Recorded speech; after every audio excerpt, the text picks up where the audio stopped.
Thanks for pressing play. Legends and Losers is sponsored by NetSuite from Oracle. To turbocharge your growth, check out netsuite.com/legends.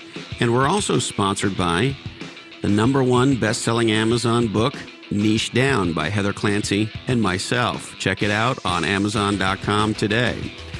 On this episode, one of the smartest people I know, legendary Silicon Valley venture capitalist Mike Maples Jr. of Floodgate.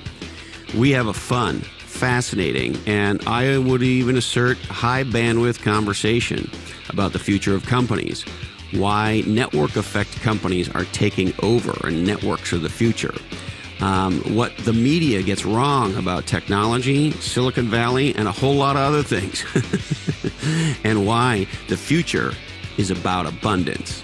All right. Hey ho, let's go. Hello, my legendary friends. Welcome to a fantastic episode of Legends and Losers. So stoked to have you with us. This is really an episode worth getting into. Mike Maples Jr. is one of the smartest people working in Silicon Valley. There's a lot of people in the tech community who would easily pay 10 grand to have lunch with this guy. He's one of the most important venture capitalists. Before that, he was an entrepreneur, and he and I have been friends for a long time, and we have a great conversation. Now, if you are new to Legends and Losers, I want to thank you very much for checking us out. We are not your typical podcast. I am not a professional journalist or host, far from it.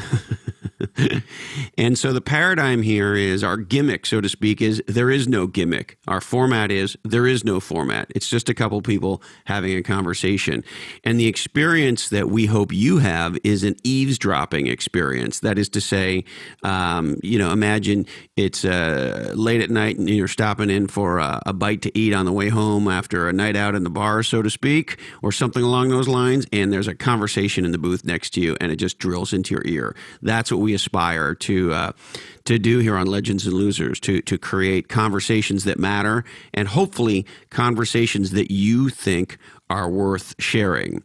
I also need to let you know that Mike and I have known each other and done business together for many years, so that's also important. If you want more on Mike's background, check out the show notes at legendsandlosers.com. And also, check it out. We do have a new website, so if you haven't been to our website for a while, go take a look. We put a lot of time and effort into this new site. We made it even easier to find past shows. And, of course, while you're there, subscribe so that you stay on our mail list and you always are up to date with the hilarity that happens here at Legends and Losers. The other thing I want you to know about this episode, if you're a longtime listener, you know about my affinity for backyard chickens, and I am the father, so to speak, of 8 beautiful hens. And Beatrice visits with us on this podcast. She sat on my knee for most of this episode, so you will hear her from time to time. All right, a true Silicon Valley legend, Mike Maples Jr. A lot of this stuff has been related to, networks replacing companies is the primary way business happens. And so, my basic view is that companies as we know them, we think they've always been here, but they really haven't. So in 1800, there were no companies in America with more than 100 employees. And then the railroad and the steam engine came out, and people like J.P. Morgan created stock ownership units so that people could buy shares in the railroad. And before you know it, we have a transcontinental railroad. And then mass production, mass distribution. And essentially a stock market, right? Not to interrupt you, but yeah. It creates an opportunity for people to participate in the wealth. That's right. And, people now take the stock market for granted, but the stock market brought forward abundance in whole new ways, because no individual in the United States or anywhere had enough money to build a transcontinental railroad. And, people don't realize this now, but back in the late 1800s, they called them the transportationals, right? So it's sort of, the only big companies were railroads. And then Edison came out with a light bulb, and you had the telegraph, and then later the telephone, and a whole bunch of innovations. I may not have the order right, but you probably get the idea. Yeah. And if you look at what's happened from say 1800 to 2000, GDP per person adjusted for inflation has gone up times 14. And so up until about 1600, basically GDP had been flat. It had been one of these things where people just struggled for existence day to day. And if there was a famine, the economy got hosed and you had to start over. And knowledge didn't pass from generation to generation at the rate that it does now. And you just tried to get by. But then it was like an on switch turned on in the 1700s and then really accelerated the 1800s. So what I started to believe when I started investing is that corporations, which are characterized by mass production and mass distribution, were going to yield to networks, which are characterized by mass computation, mass connectivity. And originally, I invested in pure networks like Twitter and Twitch. But more recently, we believe that networks would impact transportation. And so we invested in Lyft and cruise automation for autonomous vehicles. And then more recently, Applied Intuition with Mark Andreessen. And I believe it's going to impact energy, housing, manufacturing. I think cryptocurrency and commodities is really network capitalism applied to money. And so I believe that the way the West sort of gets its mojo back in terms of innovation and rapid growth and having another 15 to 20x improvement in our standard of living worldwide is to embrace the idea of the abundance of networks and to frame the issues around them through the lens of opportunity and hope rather than language that induces fear. So I'm not a big fan of terms like disruption, disintermediation, robots eating the jobs. In fact, I think artificial intelligence is a terrible way to describe anything. And so part of it is how do you help people realize that the abundance and the wealth of networks can make humanity better off. So that's part of my investing theme, but that's also just part of my how I want to contribute to things theme. Now, you and I like to call each other late at night and bitch about stuff sometimes. Yeah. And, in one of our more recent bitch sessions we've got going on, like there's a lot of negative around PR and sentiment around Silicon Valley, around technology, around, Facebook and Twitter and testifying in Washington. And I recently found out that, suicide rates, of course, have been going up in the United States, but they triangulate pretty close to when the iPhone came out. And there's a lot of discussion about how, social media is having young people in particular have increases in suicidal thoughts or in suicide. And so there's just been a lot of negativity for the last probably more than a year about Silicon Valley, about technology, and about innovation. And why do you think? Yeah. Why do you think nobody's focused on? Hey, look at what the fuck's happening to your point, to global standard of living. Yeah, well, I think that there are two interesting things. Well, there's probably a lot of ways to unpack it. The first observation I would have is that I think that there's a big difference between what I would call big tech, i.e., Facebook, Google, Amazon, Apple, and startups. And I find it interesting that a lot of people, when they describe Silicon Valley, they conflate the two. They don't realize how different they are. And I guess I would assert that in today's world, the interests of big tech and startups are becoming increasingly diametrically opposed. So, Facebook and Google have a lot of control of the distribution, and they're able to co-opt startups much more effectively than in the past. But it's more than just product markets and competition. It's also competition for the best people. And so if you're Facebook and you have to hire thousands of people, money is no object because you're almost printing money in the basement. You got leprechauns making gold every day downstairs. And so what do you have? You have a big checkbook. So before you know it, you have 5 flavors of coconut water in the fridge, and you've got multiple chefs, and you've got, all kinds of perks. I like to have prawns at lunch. Can I have free prawns at lunch? Yeah. And so, you get this, you get the, whereas a startup, whenever I see a startup and the first thing they want to do is locate in Soma and, have these fancy perks, like I just can't even reconcile that with entrepreneurship. And so, I think that the startup life and big tech life should be very different, probably more different than they are. On some level, it is a good weed out mechanism for who the real entrepreneurs are and who isn't. But I think that some of the big tech companies and the problems, I guess we can go into some of that, but some of the big tech companies, I think, are getting the lion's share of attention about what Silicon Valley even is. Right. And people aren't paying attention to the founders that are bringing abundance forward in many areas, where there's really fundamental breakthroughs. And then the other thing, though, is I think that the technology industry has done a terrible job of making the case for abundance. And so those terms, like I described earlier, if you're somebody in Dayton, Ohio, and you got laid off, it doesn't sound like disintermediation is something I want to stand for. I cannot for the life of me, Mike, get over how popular this fucking word disruption has become. Like people put it in their, not just their LinkedIn bios, but like in the headline, I'm a disruptor. Really? Yeah. Yeah. Like, don't you want to be a creator? Like, exactly. I like to fuck up competition and as much as the next guy, if not more, And so if we're competing, I want not only disrupt, but I want to put you out of business. But that's not what people are talking about when they say disruption, right? Yeah, and I think most people just kind of don't know what they're talking about when they use the term. They just heard that it's a term that they should use to sound innovative and entrepreneurial. And all the great startups I've worked with, it was an innovative, creative idea born of love and opportunity, rather than John and Logan at Lyft didn't say death to taxis, right? They were like, ride sharing would be awesome.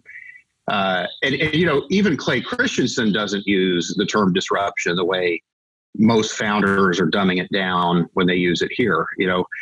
In his worldview, disruption is what happens to an incumbent large company when they are on the straight line trajectory of their business and their business isn't set up to react to new technologies and threats. By the way, on that note, the Sears in my neighborhood is doing its going out of business sale right now. Wow. Isn't that incredible? My wife and I drove by the other day. It's first of all, it's in a mall. Okay. And I don't know about you, but like, I can't remember the last time I was in a mall. Yeah, I can't either, except for with my kids. Well, yeah. I mean, technically our Target is in a mall. So I guess when we go there, we're in a mall, but I don't go out of the Target into the mall. Anyway, long story longer, we're driving by the Sears coming out of the Target actually. And I said, wow, I can't even believe that they've made it this long, that Sears is still in business. Yeah, I agree. It's like, it reminds me a little bit of Buick.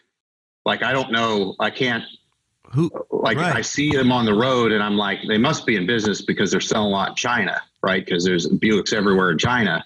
But like I can't think of any time I even remotely considered buying a Buick. Right. Did you ever in the last, 30 years drive by a Buick and go, fuck, I wish I was driving that? Yeah. And like Oldsmobile, I don't even know if it's still a car anymore. But it's sort of like, to me, that's kind of like Sears. Sears is probably somewhere between Buick and Oldsmobile. Yeah. And, I don't know how you recover from that. So if we go back to this idea of abundance and startups, there's this, I'm curious to get your reaction. There's this, I forget what university he teaches at. Have you heard of this guy, Scott Galloway, this professor? I've heard the name, but I've never met him. I saw something or read something that he's been running around saying that the government should break up Facebook and Google and Amazon and I might have the companies wrong, but like big tech companies, he's saying the government needs to get involved because these big tech companies have too much control and too much power. Now, I have a pretty good idea what you think about this, but I'm curious, like, do the big, some people say, oh, we're not having enough innovation in startups because the big companies are too strong and too powerful and are going to wipe them out. What's your reaction to that? Yeah, I'm very skeptical of that. So antitrust law, in my view, exists to protect consumers rather than give upstarts or other companies better ways to compete. And I think that people's complaints about Facebook, when I go see my buddies in red states or the high school or just normal people who aren't sort of in the chattering class of tech, they're like, hey, well, what's the big deal? Facebook's free. I put my photos up there, whatever.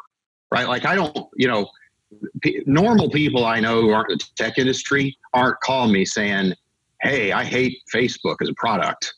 I think that they don't let me do stuff.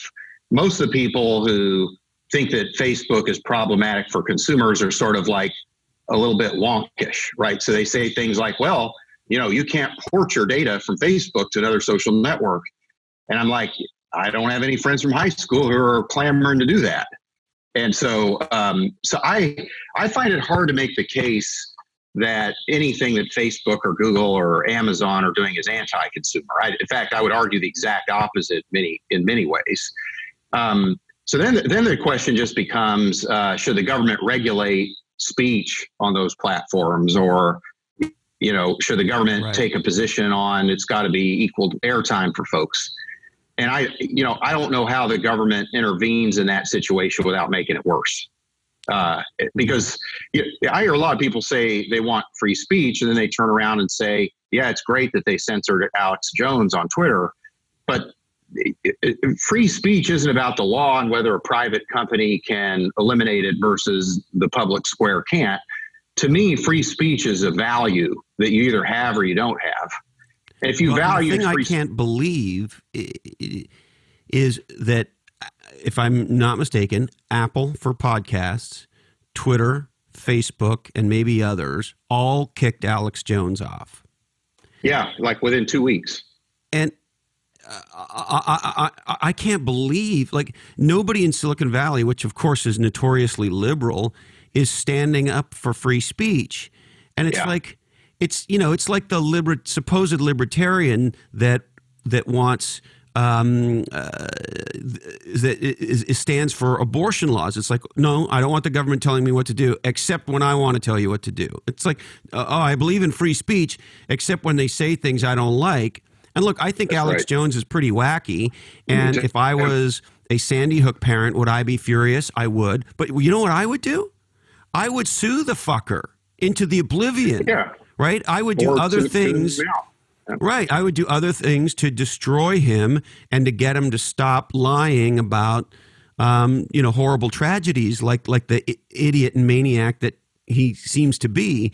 But, and I think it's a very big but, I'm furious at Facebook. I'm furious at Twitter and Apple for taking him off. It's anti-American. Well, and even if they had decided to take him off, they can't point to the reason for the timing. He said way worse things than what caused him to be taken off. And so it comes across as pretty arbitrary and capricious, which kind of leads me to another thought. And I don't know, this thought may not age well, but I've been thinking a lot about these networks. And if you look at sort of network capitalism, when you had corporations, you had to have a governance structure. You had a board of directors, the CEO reports to the board, and the shareholders. Well, in a network, not all of the people who create value in the network work for your company. You have user-generated content. You basically have co-creation of the product and collaborative production of products involving people not just in your company, but in the broader movement of so like Facebook, a lot of the product is valuable because people upload their photos and chat with each other. And Twitter, obviously, right, it's the content for the users. So I got to thinking, what if it's possible that if you're a network business, you're going to encounter emergent properties, things that you can't predict or control. And perhaps a network-centric business therefore needs a constitution of sorts from day one. So like I think, and the person that kind of led me to this line of thinking a long time ago was Katerina Fake. So she said, the reason Flickr is beautiful and PhotoBucket looks bad is I had a set of guidelines for how the community acted and how things should look and how people treated each other on the network. And so I think that the problem that Facebook and Twitter have, and I'm very sympathetic to them, is that how could they have known this, right? Like how could Facebook have known in 2004, Twitter have known in 2007? How could they even known that they would succeed like this, much less? And if you sort of, if you had said to Zuckerberg back then, hey, you're going to be so big that your number one problem in 2018 is figuring out how to not allow the Russians to quote unquote hack the election, right? Imagine thinking we're going to be so big that we're going to even matter for any reason at all in the outcome of an American election would have been a preposterous idea. Yeah, so I've been thinking that maybe there's going to be a next generation of network companies. And so like I like to think of it in terms of technology waves. So in the mainframe era, computing power was expensive. And then the PC came out and it made computing power cheap. And then the value shifted to proprietary software, i.e. Microsoft, Oracle, those kind of guys. Well, then the internet came out and proprietary software became open source and cheap. And so the value shifted to the people that were a single source supplier of important data about a whole lot of people. And they, used an online service, with the Googles, the Facebooks of the world.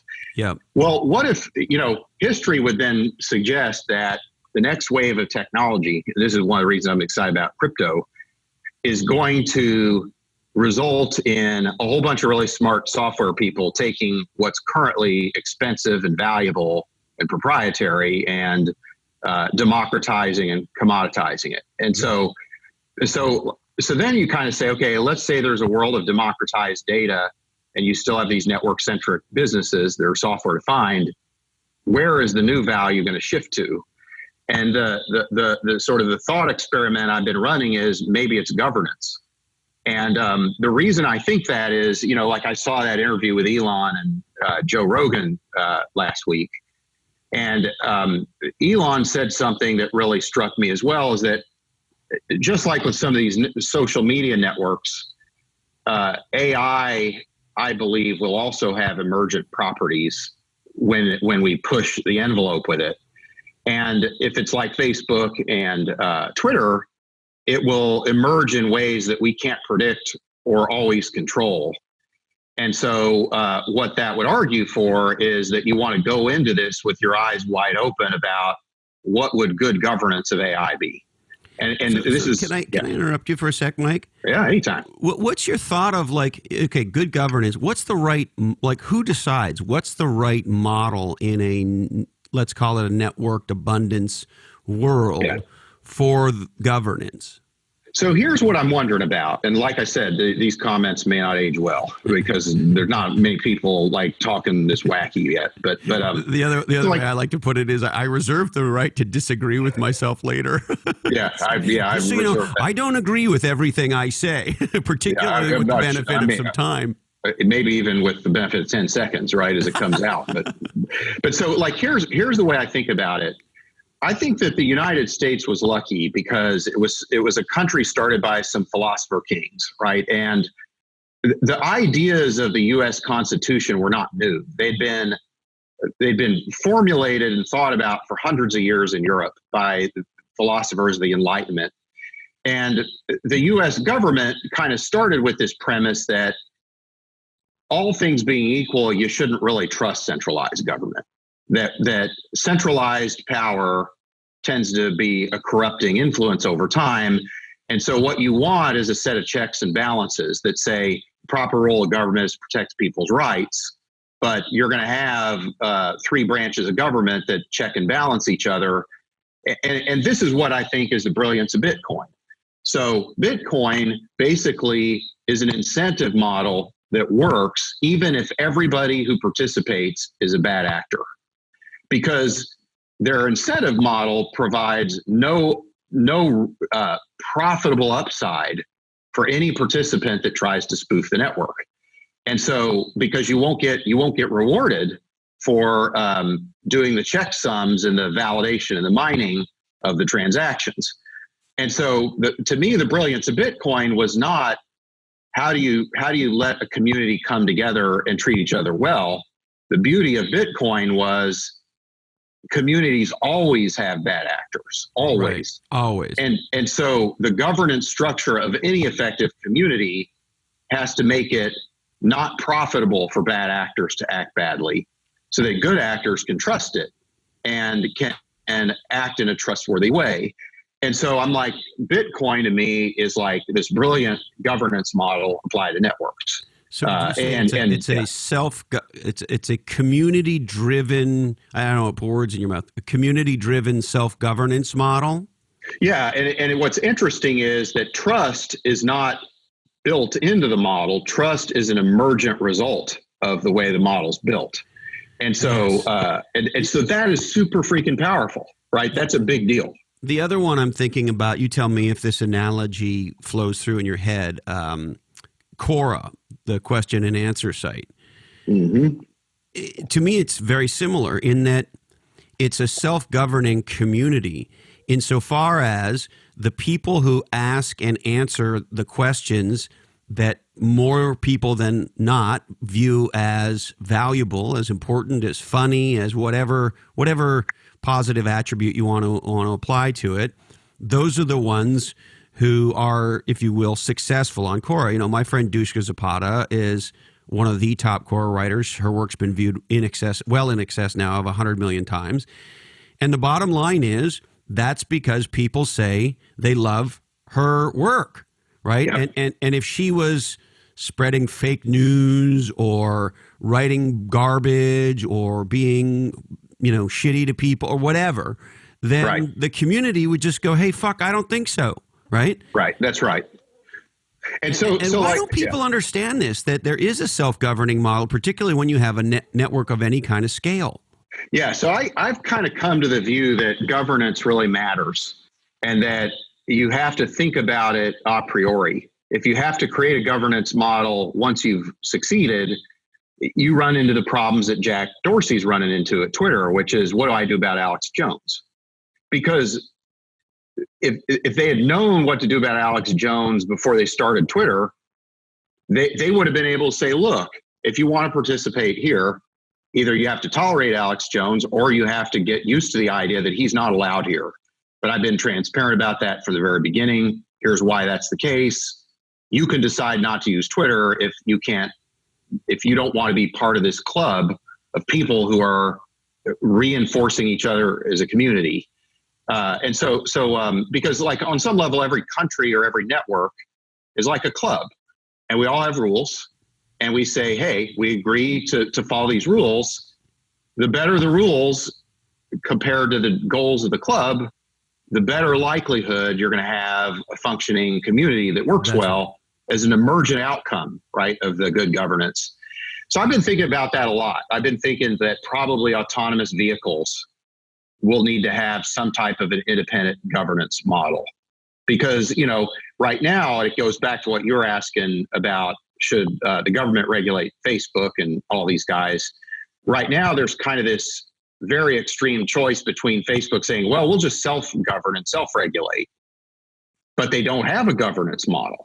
They just decide whatever. I don't understand why they don't let us as users govern it, right? Well, but the problem is, it's kind of like fixing a broken culture.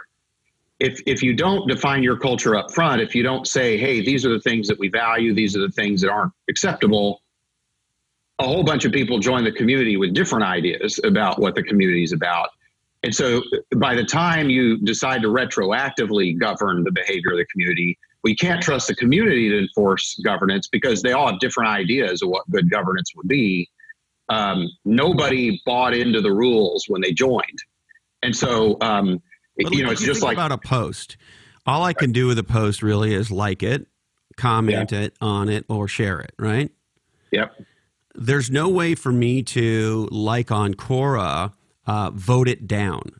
There's no way for me to say, I don't like it, but more importantly, I don't think, and I'll use this word that I don't love. I don't know. Maybe you'll tell me a better word because I think it can often be mamby-pamby, but inappropriate, right? Whatever somebody's definition of that is, right? And so I guess Like it doesn't allow me to say, hey, I think this person, this company that is posting this shit is doing good stuff other than a like. There's no other way for me to say, hey, we need more of this or we need less of this other than a like. Yeah, although, Christopher, I think that part of the problem that the other way I would contrast Quora and Facebook is it's more profound than just the mechanics of what you can vote up and down. The problem that Facebook has, I think, is that because they had no philosophy about what they wanted to be when they grew up, other than just profitable and fast growing, they've instrumented a lot of capabilities into the product that are intentionally designed to addict people. So like the desire to addict people has literally become intrinsic to the product itself. And when your primary goal is to get people addicted and to click more often and stay more often, you let the wacky fake news article go through the feed because it's more likely to get clicks and time and outrage. Yeah, they're just as bad as any of the traditional big media companies who have gone to clickbait hell now, and everything is like breaking news, and everything is over the top, and we are completely there. You know, yeah. I don't care which side you want to talk about, Fox or MSNBC or anybody in between. They're always all on trying to freak us out about whatever piece of information they have to try to freak us out about, right? Yeah, they spend all their time talking about the tiny fraction of outlier news that should scare you when it has nothing to do with most of your life, right, or anybody's life around you. Yeah, so it's interesting, right? I think that if you look back on the days of Quora when it was started, I bet you would find that they did some things about how the community acts towards each other and what's encouraged and discouraged on the platform that Facebook didn't do. And you know, Facebook's the more valuable, successful company, so I'm sympathetic to Facebook, right? But like I think that once you've got a whole bunch of people in the community with different ideas of what the community is about, it's really hard to kind of say, okay, I've decided here's what it's about, because a bunch of people are like, well, that's not what I signed up for. Right, which I think, I don't want to put words in her mouth, but I think that's part of Gina Bianchini's point of view on why you're going to have more of these niche networks, right? Because if I sign up, you know, if I love surfing and I live in Santa Cruz and I want to join a local niche network of Santa Cruz longboard surfers, and there's a sort of to use your phrase, a governance model in place for kind of how we're going to do this, then great, I sign up for that, right? It's like on LinkedIn. Somebody who friends you on LinkedIn, the first thing they do is promote their business to you or get you to try to buy something. I respond to them and go, hey, kind of go fuck yourself. Like you're not supposed to do that here. If you want to promote your thing in your feed and all that, by all means. But like, if you friend somebody on LinkedIn, I don't think, you know, having been on LinkedIn for a very long time, that's not appropriate behavior, is to go friend someone and say, hey, buy my product as the next communication. Yeah. Yeah. And I guess just one other thought on particularly Twitter and Facebook. One of the other things I don't like about all this argument about censoring is, like, I like to say, if you don't really believe in free speech if you don't let the other person do it when you don't like what they're saying, right? Like, you just believe in your speech. And what I often say to people is, okay, why don't you just choose who you follow on Twitter? And why don't you just choose what you listen to and ignore on Facebook? And this is the part that I think is a little bit arrogant on some people's part. What they're really saying is other people can't be trusted to make their own decisions about whether that content's fake. I need to paternalistically decide for them whether they can handle listening to Alex Jones. And I'm a better judge of what that dumb guy is able to listen to than they are. And I just reject that, right? Yeah. Like I reject that arrogance. And if I feel like I'm going to make the effort to decide what I want to listen to and pay attention to, who am I to judge somebody else and say, hey, you're not as smart as I am, so I get to decide what you can see and not see? Well, and the other, I think there's a massive, I agree with you completely. There's a massive irony in this whole thing, I think, Mike, which is these companies the word media is in the category, right? It's called social media. Yep. And we, all of us now can be our own media company. I didn't realize it at the time, but when I wrote my first book and when I started this podcast, I became a media company. I've had this explained to me since then, partially by you and a handful of others. And so, you know, this is alternative media. They call it social media. They call it new media. They call it whatever the fuck media they want. And part of the reason, other than the technology and the lowering the cost of distribution, which is obviously super cool and awesome, but part of the reason for new media, social media, alternate media is exactly what you're talking about, which is in the old days when you had 3 broadcast networks and 1 or 2 local newspapers and 1 national newspaper or 2 or 3 national newspapers, depending on what point in time you want to talk about, you know, Walter Cronkite told you what the news was, and that was the fucking news, right? Yeah. Whereas today, hey, you can choose. There are hundreds of thousands of choices, and alternate media companies like Legends and Losers can build a giant audience, right? And that's the beauty of it. And then, so some of the creators, the pioneers of the way that traditional media has been subverted for, I think, in a very positive way, are now, isn't it incredible how the pirate becomes the fucking the monarch? Yeah. Isn't that what's going on here? I think a little bit, yeah. And I just think that there are a lot of people who want to curb the influence of these platforms who enjoy a monopoly of distribution for their ideas, whether it's the newspapers, whether it's the politicians. You know, before Twitter, you can't run as Trump because all your stuff gets filtered through the TV shows and the radio and all that stuff. You don't get a direct channel to the voting public. All day, every day. All day, every day, right? So you know, Trump just kind of ignores the media and tweets as he goes. And if anything, he turns the media into his megaphone because they write about and talk about and televise his tweets. But like the thing that is powerful, and I believe in a positive way about Trump, is that for too long we've had a small set of people in various industries, whether it's government or media or business, lots of places, not always ruling by merit, not always having the best ideas, not always transmitting truth. Well, now they no longer can act that way because they don't have a monopoly on distribution, whether it's of information or products or whatnot. I think overall that's a very positive trend.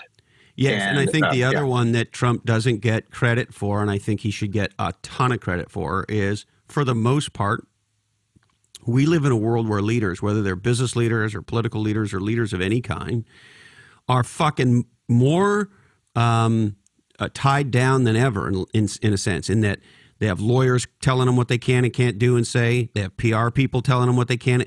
And you read any communication from most companies, from most government leaders, organizations, it's problematic bullshit. You know, my favorite, of course, is when, you know, some CEO gets fired for bad behavior or poor performance or whatever it is, but for some kind of cause, not truly just retiring, but like they fucking something happened. They're a bad leader or they did something bad. And there's the press release that comes out that says, oh, well, you know, James Johnson is going to be leaving to spend more time with his family, right? And so we're just covered in bullshit that is, you know, frankly, lies. And the thing you got to give the president for, we have never had a president who tweets exactly what the fuck he's feeling at exactly the moment he's feeling it. He's Truman showed, if you remember that movie, the presidency in a way that no button down PR, talking point, lawyered up leader ever has. Yeah. And, you know, I don't know if he believes what he's saying or not half the time, but the power, to me, what's important about Trump is whether you agree with him and whether he believes what he's saying or not, we are heading more and more towards direct democracy because we, the people, get to decide who we listen to rather than a small set of people. And the reason I think Bitcoin is also important is that now that's about to happen with money. And so it used to be that we had a gold standard and that we believe that just like you want to separate politics and religion, you want to separate politics and economics. But since we went off the gold standard, and since we can just print money whenever we feel like, well, at least some people in the government can, we've gotten away from sound money.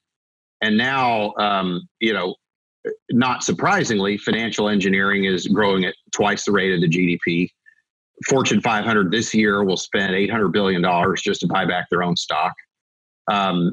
If you look at it, I hate to interrupt you on that one, Mike, but yeah, are you with me on this? When a company buys its own stock back, what it's really saying is we've run out of ideas. Pretty much. We don't know what to invest in. We don't know what the future's about. So rather than invest this in new technology, new categories, new ideas, we're just going to prop up our stock because we have stock options. Right. Management team will get a bonus for the stock going up. The shareholders would be happy. But like when I think about it, when you're a company, you create a profit dollar, you could do a few things. You could give it back to your shareholders as a dividend. You can use it to buy back your shares of your stock. You can invest in a breakthrough like Apple did with the iPhone or Elon did with a Tesla. Or you can invest in the next rev of the product, like the newest iPhones. Or you can invest in machines that improve efficiency and release capital and usually reduce jobs. Or you can sue people like the music industry does. Or you can lobby the government for handouts. And the problem is that right now, companies are finding that buying back their own shares and lobbying the government is the highest risk-adjusted return use of their profit dollars. And hold on, slow down there, handsome. Say that again. Yeah, I think that this is really worth underscoring. Too many Fortune 500 companies believe that the best risk-adjusted return on their profit dollars is to either buy back their stock or to lobby the government for handouts and to create regulations that prevent startups from challenging their incumbency. And the problem with both of those is they're fake growth and not real growth. So why is financial engineering growing at twice the rate of GDP? Fake growth. Why is the majority of stock price appreciation due to share buybacks and not real growth? Fake growth.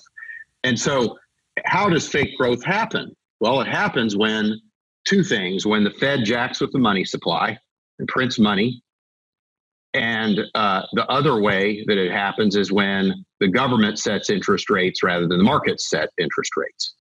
And so let's say that the market would set interest rates at 6%. Well, your parents and my parents would be making a lot more of a return on their saved money at 6% than if the government sets the interest rates at 2%. What happens when the government sets interest rates at 2%? People borrow money who aren't good credit risks because it's cheap. Banks lend money to bad borrowers. People make money through financial engineering and speculation. And so what ends up happening is, people talk about wealth inequality. I think that government manipulation of our money has done more to create wealth inequality than many, many people realize. Not that, and just don't even get me started on wealth inequality. That may be a rabbit hole. But like, I think that people underestimate how bad it is for the middle class, hardworking, honest people who play by the rules when the best way to get rich is to have connections with that guy who has the money printing press. Yes. And hey, I'll take some of that. Thank you very much. And this distinction between value capture and value creation, to me, you tell me what you think, Mike, is one of the most important things to talk about and one of the least talked about things. And the fact that value capture is so lucrative. Look, and I'm not saying there isn't some value capture stuff that's of value, so to speak, but what we want to encourage is value creation. And to your point, what makes me fucking insane is when you look at the research on startups, we're at the lowest level of startups in American history. And all of the researchers point to a few factors, but one of them that's consistent is state laws that purposely disadvantage startups and purposely advantage big companies. And we're in this fucking election cycle in our country, and nobody's talking about that we have a startup crisis, and nobody's talking about the fact that our governments provide incentives for quote unquote big employers to build big things and hire more people, which, you know, are fine things. But we can't do that at the expense of new companies, because that's where all of the innovation comes from. Yeah, I like to say there are roughly speaking different types of business people. So on one axis, I like to say there are some people who want to see the future be different, and some who kind of want to see it be the same. And I'm not saying that one is good and one is not good. So, for example, Warren Buffett is a bet against the future. Warren Buffett buys stock in Coca-Cola because he believes that Coca-Cola will be still the number one soft drink 50 years from now. He's not looking for the future to change. Elon Musk, on the other hand, is looking for the future to change. He wants to be an interplanetary species. He wants to, have, clean, reusable energy, lack of fossil fuels. And then on the other axis, I like to say there's makers, fakers, and takers. And so the makers are, Fortune 500 companies who don't necessarily want a different future, but they're providing value and they're building real businesses that help real people. And then I look at the Elon Musk of the world as the makers who want a different future. The fakers are in the Fortune 500. It's what we just talked about. It's the people engaging in fake growth who are not appreciating their stock because of improvements in their business. But, it's like IBM has borrowed over $100 billion in the last decade to buy back their own stock. And then I think that there's fakers in the startup world, right? There's companies staying private for super long, raising crazy money, fancy terms, not exposing their business to the accountability of other people seeing the facts of how they run, because they just assume they can raise money forever. And by the way, part of the reason they can is the Fed is jacking with the money supply and interest rates. And so money's looking for yield, and startups are growing. And so in a world of artificially low interest rates, startups can raise money at will because they're the place where growth happens. And I think I don't know who first said it, but this notion of private IPOs, that we've privatized IPOs because of this, right? Yep. And as a result of doing this too, by the way, I mean, you tell me if this is changing. I don't see it. Maybe you see it.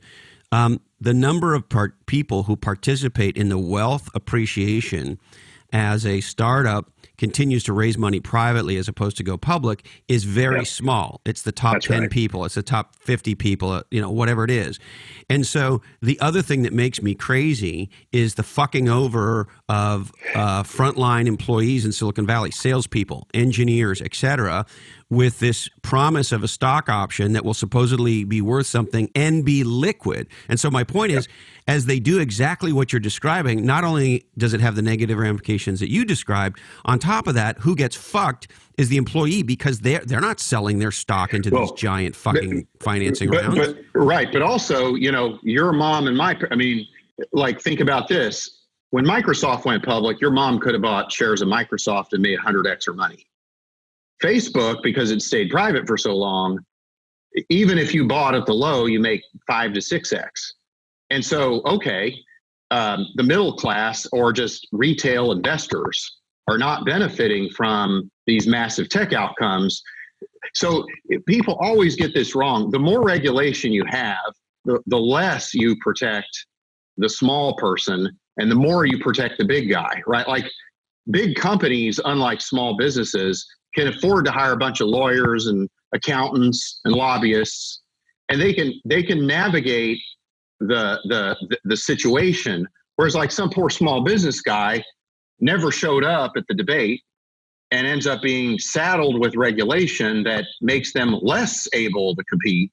And then similarly, in a world where you have Sarbanes-Oxley and very onerous regulations that go public, and a lot of people saying life is too short, I don't want to be a public company. who suffers from that? It's the retail investor. It's the people who would have liked to have bought Microsoft stock when it was worth $1 billion. That's right. But now no longer can, because companies like Facebook go public at 70 billion. So that's part of what's sad. And then the last group of people I like to say are the takers, and the takers who don't want a different future. I have a term I call them rent seekers. So like I like to say that you've got you use the term, you got value creation and value appropriation, right? So I don't mind that Steve Jobs got rich on the iPhone, and he appropriated value. And the reason is that I bet you and I would pay more money for an iPhone than we paid, right? Like if iPhones were like $100 more, I'd still buy one, right? And not an Android. Yep. So I'm like, okay, I'm getting a better deal than my maximum willingness to pay. And Steve Jobs is getting a better deal because he has a profit margin baked in the fact that he built something that rocks people's world. So that, to me, value creation is making the pie bigger. Value appropriation is getting your share of the pie.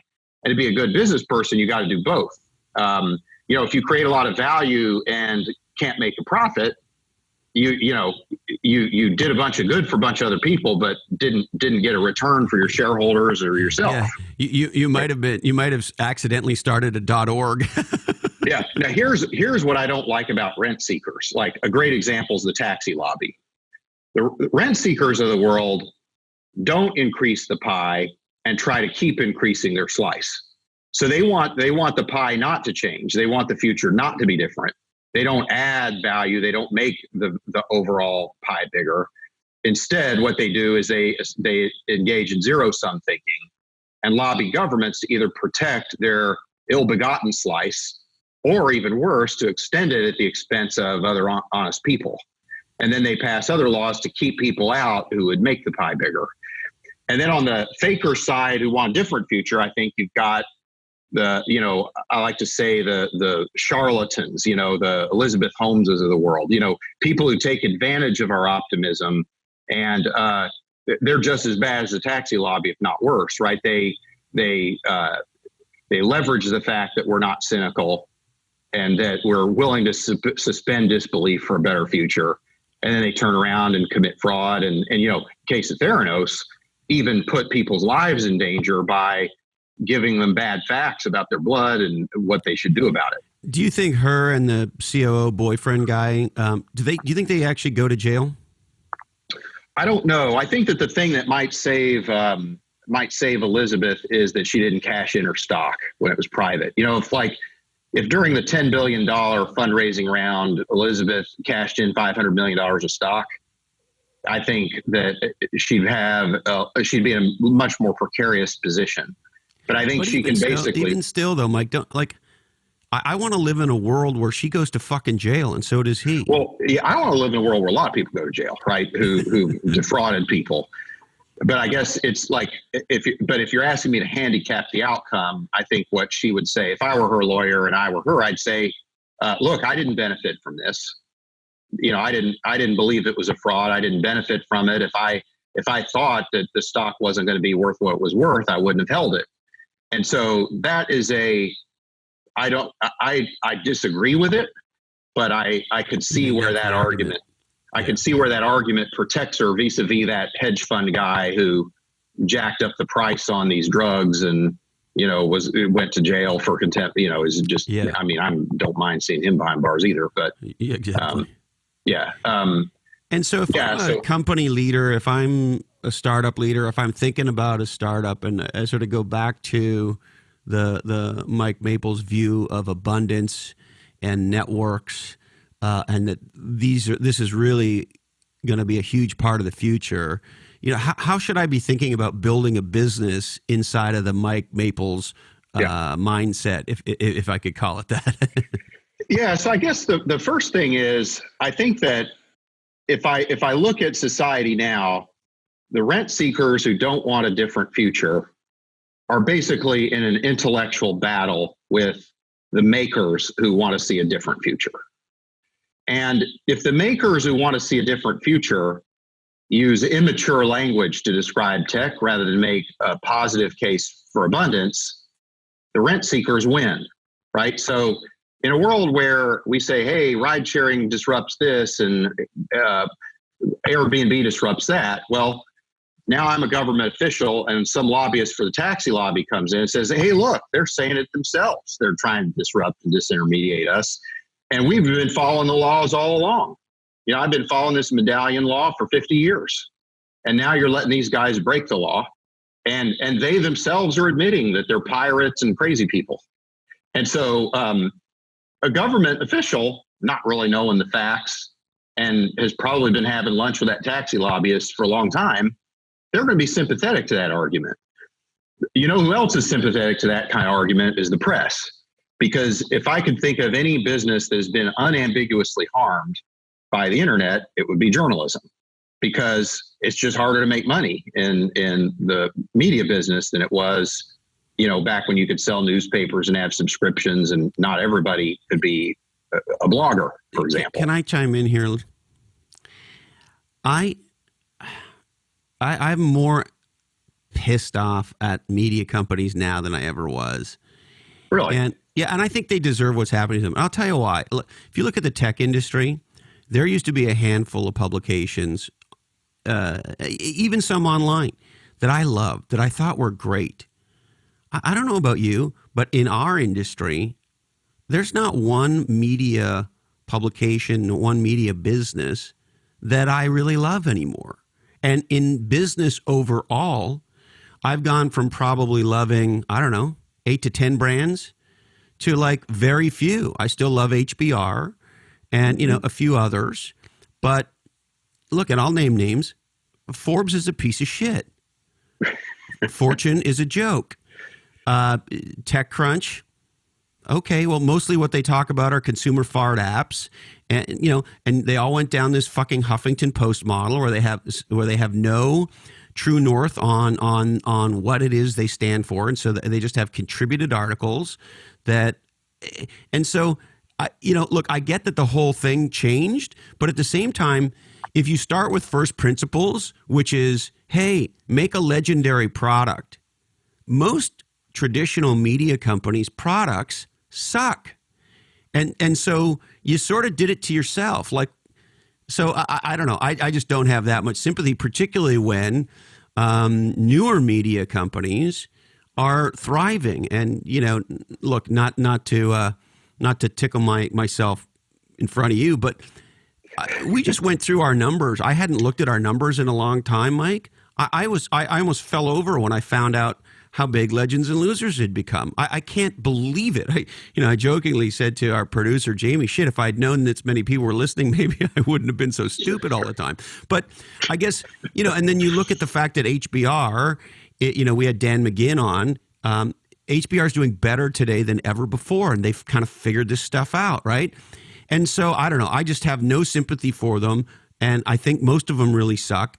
And I also, if I had a lot of money, I think I might start a tech media company again, because there's no tech media brand that I love anymore. They're all, gone or become incredibly stupid and childish. Yeah, so I guess I'm a little bit more sympathetic to the press in particular.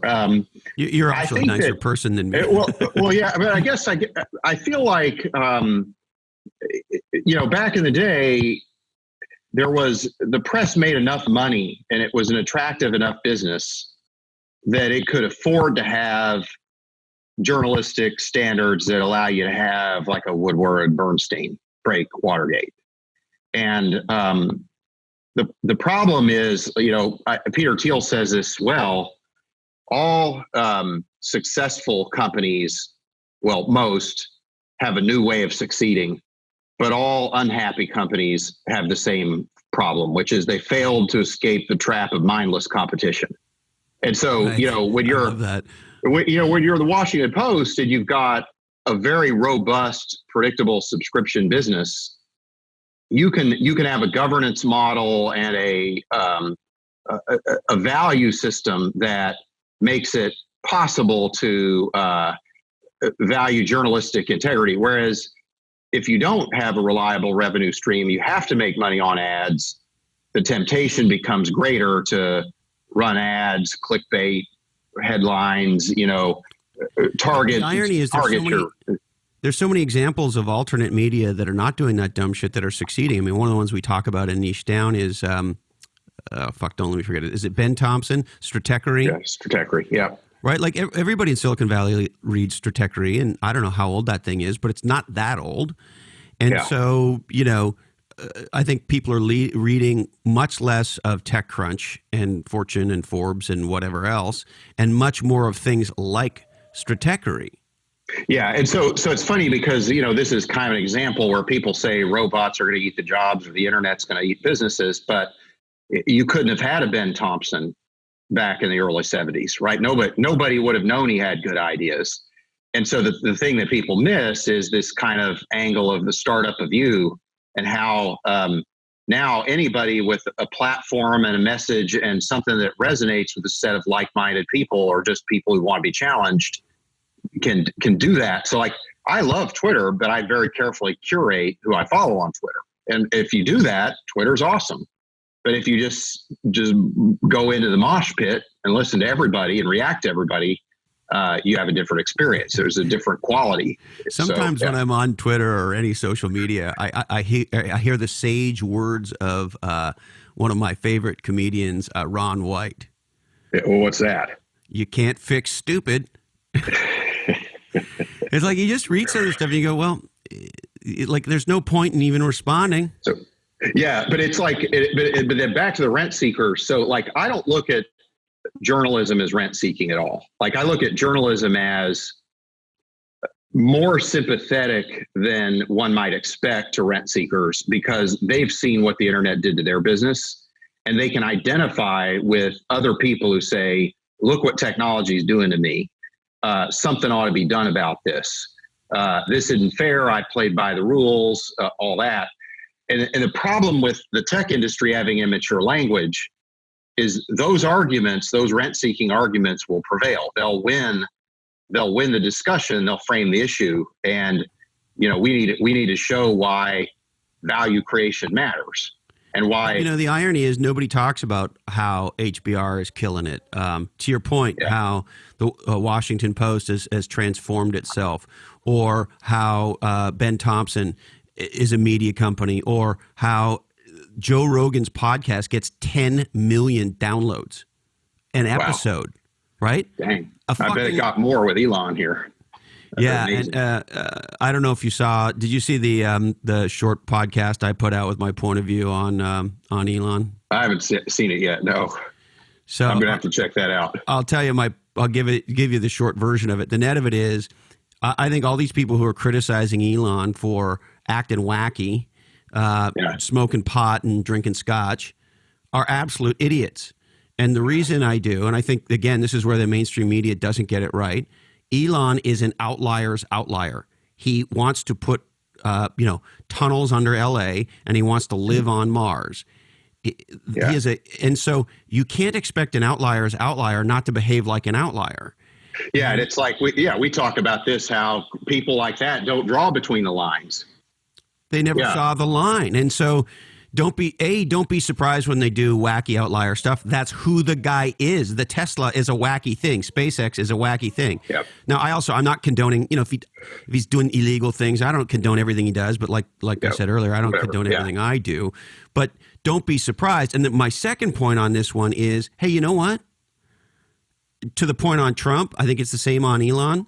Wouldn't it be great if more Fortune 500 CEOs went on podcasts, smoked pot, and drank some scotch and said what they really fucking felt about stuff, as opposed to the problematic bullshit, PR, legal crap? Like, we need more real and less bullshit. Yeah. The other thing that I find, I'm not sure what to say about it, but a lot of these people are criticizing Elon are Tesla shorts, and they were the same people who caused the financial crisis where we had to bail them out 10 years ago.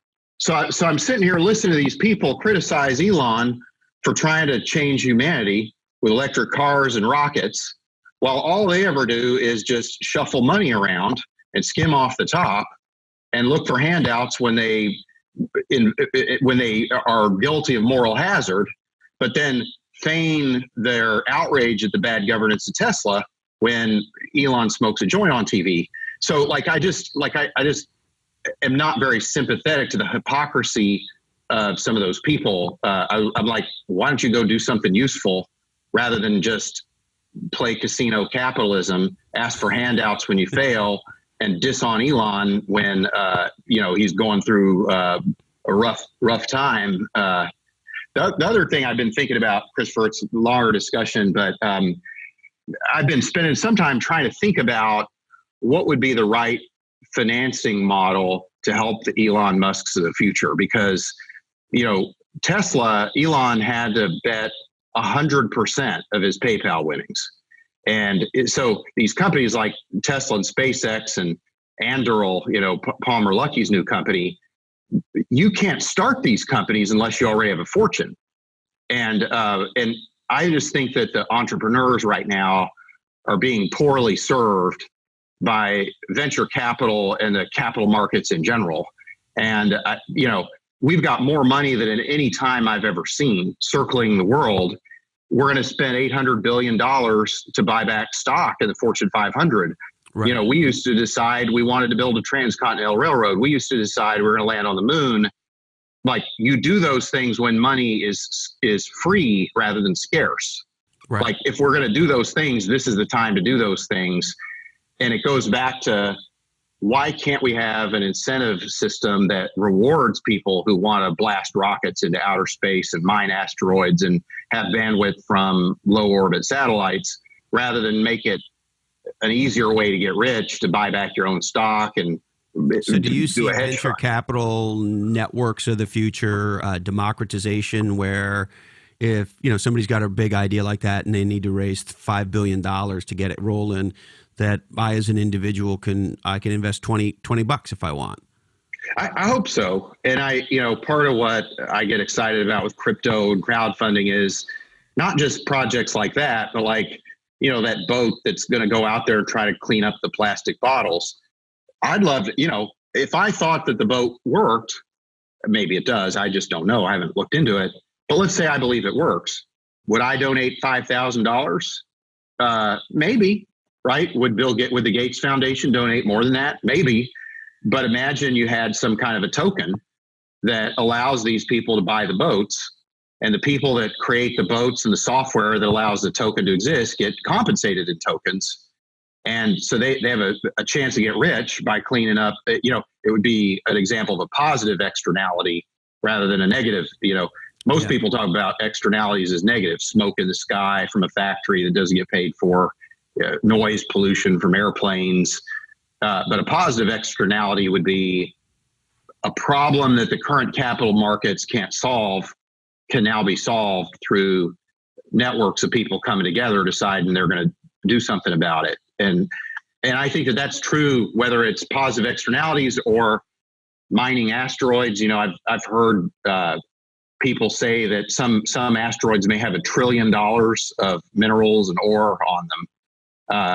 And these low Earth orbit satellites, all kinds of different opportunities in space. But most of, when I talk to the really smart engineers in that field, they say the problem is not technology. That's not the bottleneck. The bottleneck is regulation and financing.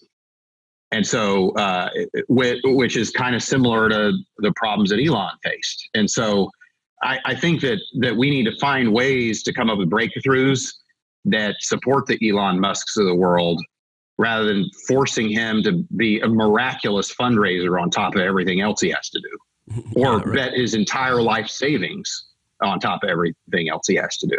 Yeah. So I'm with you. I'm on Team Elon. I mean, I don't know what's going to happen or how things are going to end out, but like, it's hard for me not to root for him, and it's hard for me to understand why anybody wouldn't want to. Best car we got is an American-made car by an entrepreneur who was built in the last 15 years. And I'm not being jingoistic about that. I'm just saying that in my lifetime, I never thought I would see the day that was true.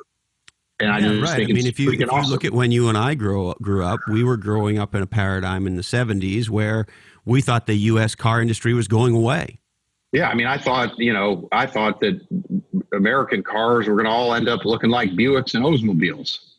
And, I would have never been caught dead in an American car. And not because I have anti-American, quite the contrary, but it's just like garbage. I thought the European cars are better engineered, better designed. The irony for us is, we're a 3-car family, and 2 out of those 3 cars are American. One's a Ford and one's a Jeep. And they're awesome. and it's like same thing with phones, right? Nokia dominated phones. Nokia, Ericsson, and those Asian brands. Those Canadians at RIM. Yeah, and now the best-selling phone is an American phone or American-produced design phone, and I think that's a great thing. And I'm not saying that necessarily just as a patriot. It just shows you the power of being a software-defined, network-centric company rather than a traditional vertically integrated who makes the best widget company. Yeah. I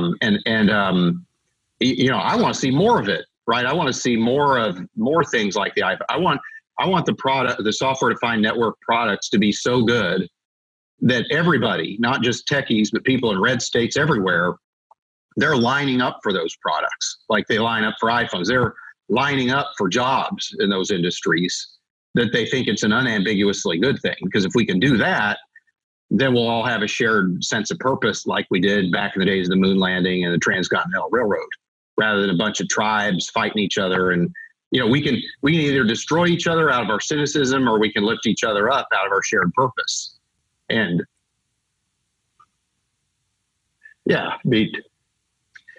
right now, I don't want to see us lose. Like, I think that's worth fighting for. You seem emotional about this. Yeah, why does this strike such a chord for you? I just think that a better future is not guaranteed. And, we have this saying at Floodgate that greatness is a decision. And if we're gonna solve some of the problems of the world, whether it's having people have more access to healthcare, and I mean throughout the world, not having people have to walk 2 miles each way to get water, not having violence, not having poor people living in poverty, mass computation, mass connectivity are exponential, which means they can bring abundance to every man, woman, and child of the world. And when we talk about technology, that's what we need to get back to. And we need to make the case in a empathetic way rather than just say, hey, disruption happens, get over it, red state person. We need to show people, no, just like Ben Thompson with Stratechery, there's going to be whole new jobs that never could have been had before. And if you have a passion, you're going to be able to reach other people who are passionate. You're going to be able to monetize that. And it's going to be a heck of a lot better than working 30 years on an assembly line, wondering if you're going to get your pension or not. Yeah. Will my pension fund go unfunded or bankrupt or whatever? Or will I have to? Yeah. Yeah. So like my contrarian, I don't know if it's insight, but my contrarian theory for the 21st century is robots eating the jobs is precisely wrong. What's really going to happen is that software is going to eat the companies. And rather than the workers get displaced, everybody becomes a capitalist. And I want to see a society where everybody owns shares in companies, where everybody saves money, where everybody controls their destiny. And rather than be a cog in the wheel organization madmen of the 20th century, instead, technology becomes like an Iron Man suit that gives everybody superpowers to make their own life their way, right? And so rather than AI be something that's a threat, it's a powerful man-machine combo weapon that I use to sort of actualize my dreams and living life on my own terms. And so, and that's like what I think we need to get to. And I believe that world is there. You've had Isaac Morehouse on your program before. Who I think is he awesome. represents that. Yeah, he represents that view really well. And part of the problem is because of rent seekers and because of negative static about tech, that point of view isn't even being heard. People don't understand, like, why is Stripe kicking ass? Partly it's because a bunch of small businesses that are putting their businesses online are using Stripe. God bless America. God bless free markets wherever they're happening and using Stripe. But how many times you see Patrick Collison asked, how do you think about the renaissance of some types of businesses online? It's all about fake news and Zuckerberg, what are you going to do about this? And Jack Dorsey, what are you going to do about that? And so like there's kind of this very powerful, overly silent set of things happening, I think, that are really positive and that cause me to be very optimistic about the future. But we have to get out of our own way, and we got to quit talking like knuckleheads about tech and what it means. And why does it get you, emotional like that? Like, I don't know. Like, what else are you going to do? Yeah. And I just feel like, I don't know how long my career is going to be or how much time I have, but no matter what happens, whether we live to see kind of this way more abundant future or not, like, I don't want to have any regrets on the playing field. I want to know, win or lose, that like I did everything I could. So I get emotional about it when I see so much momentum working against it and people not seeing that. Yeah, I mean, I couldn't agree with you more. When I read the Brookings report on what's going on with startups in our country, it makes me crazy. And when I read all this negative stuff about the technology industry, it makes me crazy. And look, some of the criticisms of Silicon Valley are absolutely legitimate and need to get dealt with. I'm not talking about, bad behavior in the Me Too domain, if I could call it that, or I'm not talking about any of that shit, right? But when people shit on technology and they shit on innovation and they focus on the negative stuff and they don't understand, how technology has transformed. See, now we're getting Beatrice excited. She's like, yeah, you're on a roll. You're on a roll. You sounded like John Belushi in Animal House. When the Germans bombed Pearl Harbor. or the other one I like is nothing's been the same since the Nazis bombed Pearl Harbor on 7-Eleven. Like, oh yeah, okay. The shit gets confusing, but and that's why, frankly, I love podcasts, because we can shine a light on things that are not being talked about in a meaningful way. It's also why I think you should start your own podcast. I don't know. I'm not sure. I think I run out of stuff to say pretty soon, but I doubt it. But it's there's just so many things that could be great in this world, and language matters. Like 5 to 7 years ago, people were, Sean Penn's down in Venezuela saying that Hugo Chavez is awesome, and that Americans understand the truth about Venezuela's socialist economy and its quote unquote renaissance. And a lot of really famous people and journalists said that Venezuelan socialism was good, and those kinds of wrong ideas matter, because now people are starving and killing each other. You can't buy anything with a wheelbarrow of these Venezuelan bolivars or whatever the heck they're called now, or whatever they'll be next week. And so, the quality of our discourse matters. Like, that's what our founding fathers understood of this country. And that's part of what we're losing with all this tribalistic, us against them kind of nonsense. And I think part of what's contributing to the tribalism is zero-sum thinking born by fake growth. And so, like, when you're engaged in fake growth, you're going to be zero-sum thinking because the growth isn't real. So it becomes all about how you divide the profits. So you divide the profits among the shareholders and the management team rather than the workers. This is one of the biggest ideas that I think you are a proponent of, which is, I think a lot of people live in a context that says, if you have it, I don't. Yeah. Right? If you go back to simple economics, Adam Smith, there's 100 bananas in the world, and if you have those bananas, I don't, and you succeed and I fail, right? And that's the world they live in.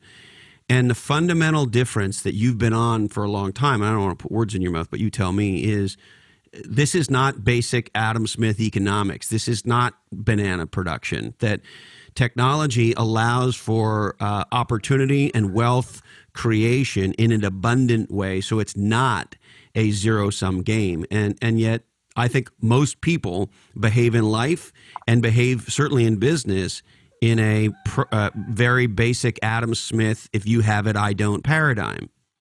Well, and it's like, this is part of what bugs me so much about Bernie Sanders and what he's saying about Bezos. Let's just set aside a bunch of the stuff he's saying just isn't true, or accurate. But, you know, a lot of these people who demagogue wealth inequality, it's a little bit of a scam, because I care about eliminating poverty.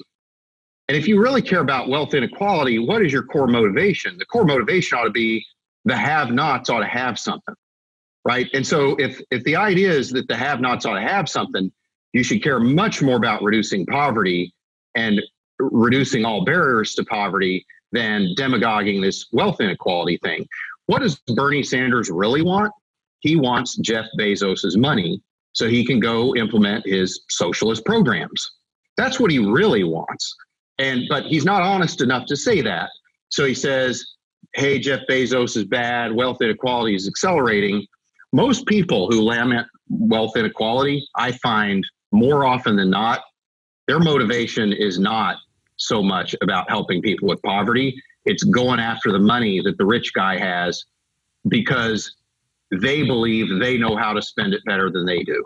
Well, Bernie Sanders it's not thinks about wealth inequality. Yeah. I think it's the wrong conversation. I think the right conversation is opportunity inequality.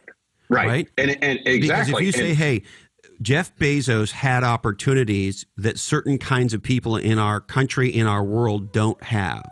Okay, let's try to figure out how we level the playing field from an opportunity point of view, not, and this is the thing I think people get fucking confused about, not from an outcome point of view, right? Yeah.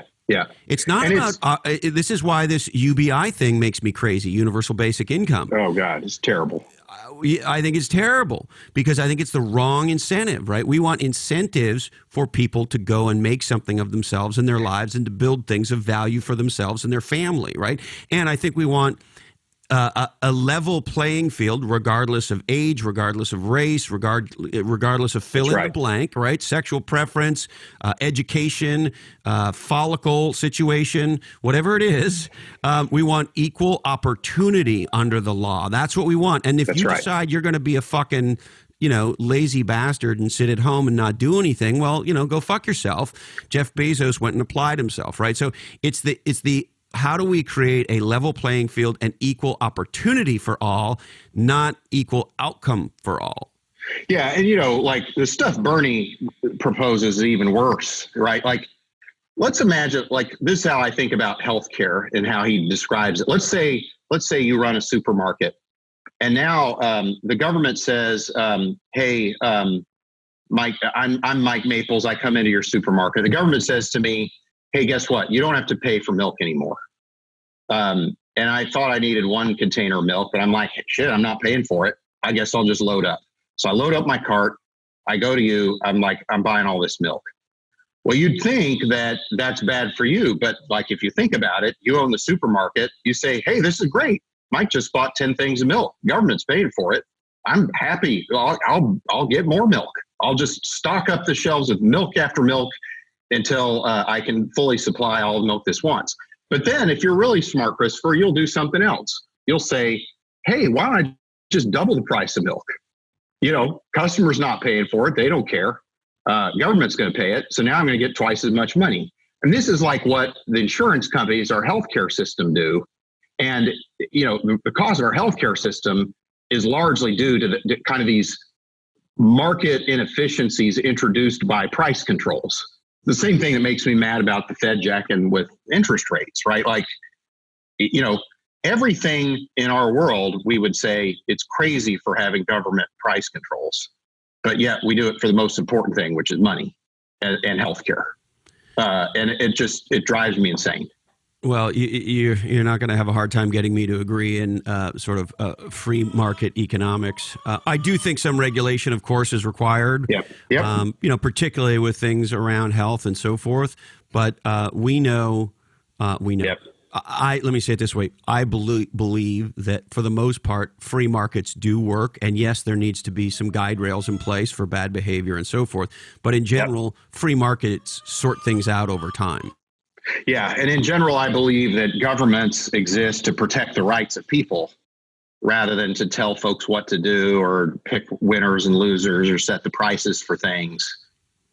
Because when you do those things, there's ripple effects that you can't predict. And usually the honest people who are playing by reasonable rules end up suffering at the hands of people who play the system and, leverage shenanigans behind the scenes. That to me is the inequality we need to get after. That I can't play a game that some other person can play. The game's rigged in somebody else's favor. We should all know what the rules are, and we should all be able to compete on our own merits because of our own capabilities and our ability to apply ourselves and the like, right? That needs to be as fair as we can fucking make it. Everything else, hey man, it's game on. Well, the only other thing that I think a lot about is there's this guy named John Hope Bryant who wrote a book called How the Poor Can Save Capitalism. And he talked about how in lots of parts of the African-American community, there are no role models that folks have ever even had in life to help them understand what interest rates are or like why you would want to own stock. And so, the only people in their neighborhood are the payday loan store and the liquor store. And, when they look at what should I pay for mortgage or what should I pay for this product, it's whatever the monthly payment is, regardless of the fine print. And so, I do think that financial literacy is a new civil right. And I believe that part of equality of opportunity is for people to understand that saving and investing in yourself is good. And there's a time value to money, and that, part of succeeding in this world is compounding on the investments you make in yourself and other worthy people and causes. And so I think that a lot of people never learn that in their formative years in life. And, successful, wealthy people might as well live on Pluto as far as they're concerned, right? Because I don't know how you can graduate high school in our country in many cases without even learning how to balance a checkbook, never mind how to deal with a credit card. Never mind, forget the stock market, forget investing, forget any of that shit, right? Forget reading a balance sheet. I'm not talking about any of that. I'm talking about how do I manage my credit card and bank account. Beatrice is clearly agreeing. Beatrice is completely all in on this. Yeah. She's like, hey, lochhead, why haven't you taught me any of this stuff? Financial literacy, particularly around egg production, I think is where her concern is. Yeah. So I'm much more interested in lifting everyone up than I am in addressing the quote unquote sins of Jeff Bezos. And I think that most of the people who want to address the sins of Jeff Bezos, they're hiding things. They've got another agenda that they're not willing to be honest about. Well, and I don't begrudge him a dime of it. Congratulations. No, he built one of the greatest businesses of all time, and he continues to innovate. He's one of the greatest category designers of all time. I don't know why he isn't people's hero. Now, look, I'm not saying he's a perfect person. Again, I'm not condoning everything he does. People get really upset about, hey, you drove all these physical businesses out of business, and now you're buying Whole Foods and you're turning into a physical business and you're opening Amazon physical bookstores, and isn't this evil? And look, it's called free market enterprise, man. That's what it is. And what I love about his mindset, and when you think about it, it's similar to Elon's. So like most tech companies, even they focus on having really high margins, and then they can only be in markets where they can get a certain margin. And in the case of both Amazon and Tesla, they're not just trying to be in businesses where they can have high margins. Bezos almost looks at it the reverse. He says, well, I can afford to continue to invest as long as my return on capital invested is better than a typical company in the stock market. So rather than starting from high margins and worrying about working down, he starts with beating the hurdle of the performance of what the stock market expects and invest as much as you can, as long as you can do that. And, that's probably the best way I know how of bringing abundance. That's how you avoid the Facebook trap of trying to get your users addicted, or that's how you avoid, the Google trap of not investing your cash in some of these initiatives where it really would be good for the consumer, it'd probably be good for Google. but they've kind of got themselves locked into this margin structure that doesn't allow them to do that. So I have a lot of respect. The other thing I love about Bezos, and I'm not sure that enough people have learned this lesson.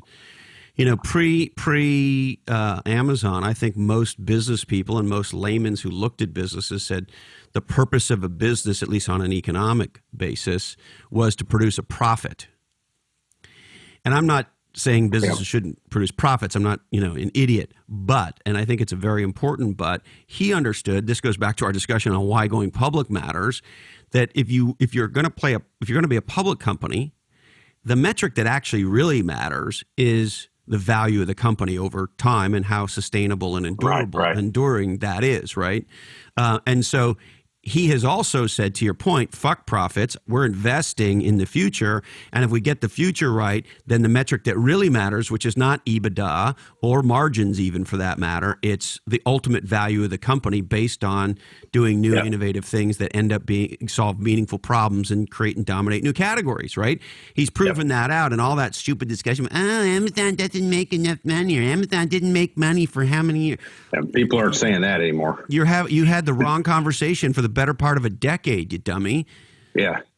And now people are overreacting the opposite way. Yeah, but I agree. It's like profit has two dimensions, it turns out, right? Like profit now, but also your competitive advantage period. And, your competitive advantage period, how long that is a function of how big is your moat and how defensible are you? And like, what have you done to invest in durable network effects and technology advantages and all those types of things? And I think Bezos. The other thing I love about him is, he clearly plays the long game. Yeah. And you just look at it and go, like, you got to be able to play the long game. You got to do this for, you fund startups, it's going to take 10 years. That's your funds are 10-year funds, right? Yep. It's going to take 10 years to build something of substance. We had Leah Busky on, thanks to you and Ann, right? That was a 10-year run. It was real work to create something really unique, really different, highly valuable that, today now is obviously part of IKEA. And she really fucking did something. But that was a 10-year fucking project. Yeah. The Twitter guys, it wasn't overnight. Lyft, it wasn't overnight. I mean, people have to work really hard, and they, it takes enormous sacrifice and stamina and grit to pull these things off. And, I just think that those people need more unconditional love than they're getting right now. Because, there's a lot of people putting up barriers in front of them. And I think we've talked about this before, like some kinds of crazy is actually a good kind of crazy. And, we need the right kind of crazy in times like these. Absolutely. A little bit of crazy goes a long way. And I think one of my favorite quotes is that Hunter Thompson quote, when the going gets weird, the weird turn professional. And we need a lot more professional weirdo crazies who, my friend John Bielenberg, who's a legendary designer, says, we live at a time where just making things better isn't going to matter, right? We need things that take us exponentially forward, not just make us incrementally better. More now than ever on any dimension you want to talk about, right? We got big things that we as a society, we as human beings, we as a country in the United States need to get on. And the thing that makes me the craziest is the barriers that are in place for entrepreneurship. Yeah, me too. Yeah, the barriers that are in place for entrepreneurs and just also the tribal culture of political name calling and hurling talking points at each other, and it's just so bad. The other day I was thinking, Tucker Carlson and Rachel Maddow are both becoming so unhinged they've almost become the same person. And it's like one's just going to get to the place from the left side and one from the right. That's right. They're both like rotating on a crazy path to the convergent point, of just utter craziness and loudness and just getting people outraged and just manufactured hate. And I just think that we need to, as a people, we need to get back to how can we come up with breakthroughs that make us all better and on the same team, and on the same page. So hopefully we can. Is there any other? I know I've got to go here pretty soon, Christopher. Is there anything else we should be talking about? Well, there's a million things I want to talk to you about, but I'm going to be respectful of your time. This has been another great conversation. I'm also going to ask you to, if you would come back on a more regular. I think you should have a podcast, but I realize that you not having a podcast could be a great thing for me. So if you would come back more often, I think that would be also awesome. Okay. All right. Well, hey, thanks for having me. It was fun. Mr. Maples, you're awesome. I appreciate every second I have with you, and have a legendary day, my friend. Okay, back at you. Talk to you soon. You bet. Whew. That's a conversation with a smart guy. If you love this conversation as much as I did, why not share it with somebody right now on social media? Email it to them directly from your phone. Make no mistake, your shares make a gigantic difference. And, Legends and Losers have been growing, and I really do appreciate it. And the primary reason we grow is because you tell people about Legends and Losers, and you share Legends and Losers. You email it to them, and you promote it on Facebook, and you do all the things that you do. So thank you so much. And if you haven't done any of that, hey, come on, throw us a bone here, wouldn't you? Now, NetSuite wants to help you turbocharge your growth. You heard Mike and I talk about what the state of entrepreneurship in America. And we're at one of the lowest levels of American entrepreneurship. And I personally want to do everything I can to help spark new entrepreneurs and to help support existing entrepreneurs. NetSuite is on the same mission. They are the #1 platform for small E entrepreneurs and for growth companies. And they're our first sponsor for a reason. We didn't want our first sponsor to be the makers of hamster shampoo. NetSuite is on the mission that we're on, to be the platform for growth.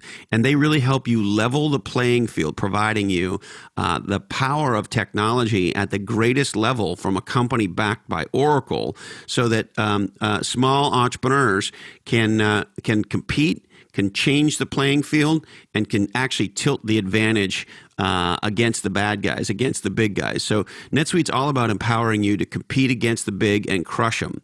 They offer growing businesses a cloud-based business management platform that gives you real-time visibility into all the key areas of your business. So if your inventory sells out in your warehouse, you'll know immediately on your website, and your team will be notified to reorder those items. You can run your business remotely. So if you're like me and you're always out in the world and you want to know what's up, you can look at your smartphone and from a set of dashboards know exactly what's going on with your business.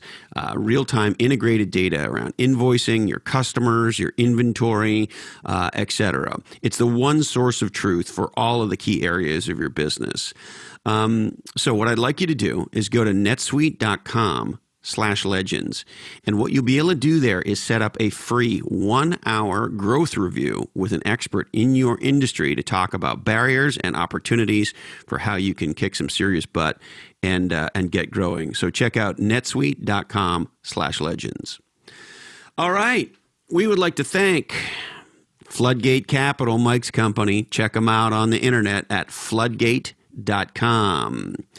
Niche Down, the #1 bestseller from Heather Clancy and myself, How to Become Legendary by Being Different. Go to Amazon.com and pick up a couple 100,000 copies today.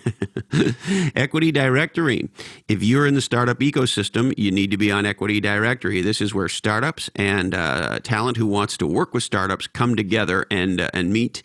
Go to equitydirectory.com and get into the game. OneLifeFullyLived.org. This is the nonprofit helping you dream, plan, and live your best life. We have amazing events. We have incredible content on the website. Check out OneLifeFullyLived.org. The official coffee roasters of Legends and Losers is Verve Coffee in Santa Cruz, Los Angeles, San Francisco, Tokyo, in almost every major tech company in Silicon Valley, and always at vervecoffee.com. Now, are you working long hours? Are you feeling whelmed? Not underly, that is to say, but overly? Then maybe it's time for a virtual assistant. Check out Bottleneck Virtual Assistants at bottleneck.online. And a podcast I love, the Jordan Harbinger podcast with our friend and guest on episode 135, Jordan Harbinger himself. He's one of the pioneers.